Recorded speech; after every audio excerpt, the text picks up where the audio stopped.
All right, we're going to take a look at the pins on the cutting table.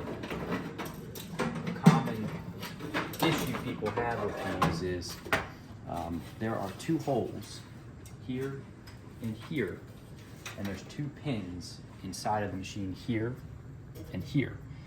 And if you don't realize that, when you put this cutting table in, you may not be able to get it to seat properly. I'm going to sit it down here and notice it's currently rocking back and forth because it's not seated properly. If you look down through the cutting table, you can generally see, it's tough to see through the grid here, but there are a couple of you can see the pins through.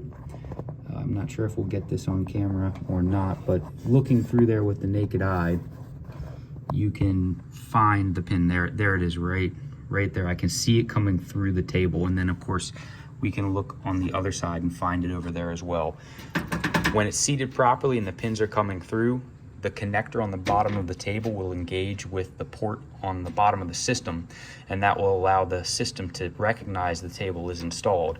If it does not seat properly, then the connector on the bottom of the table will be set up a little bit higher. It won't engage with the connector on the bottom, and then the system will not recognize that this is installed, and it won't allow you to move anything.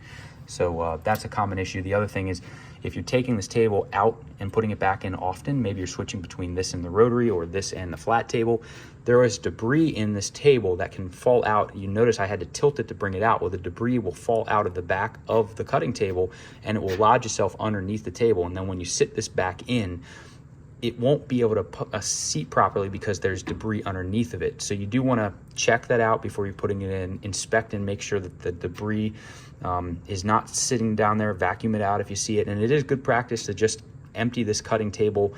You can flip it over. There's 4 screws on the bottom. You can take this out and you can vacuum that out, because it's not good to have an extensive amount of debris inside of it that can present a number of different hazards if you don't clean it often. So that should help you make sure that everything is seated properly, the system functions as it should.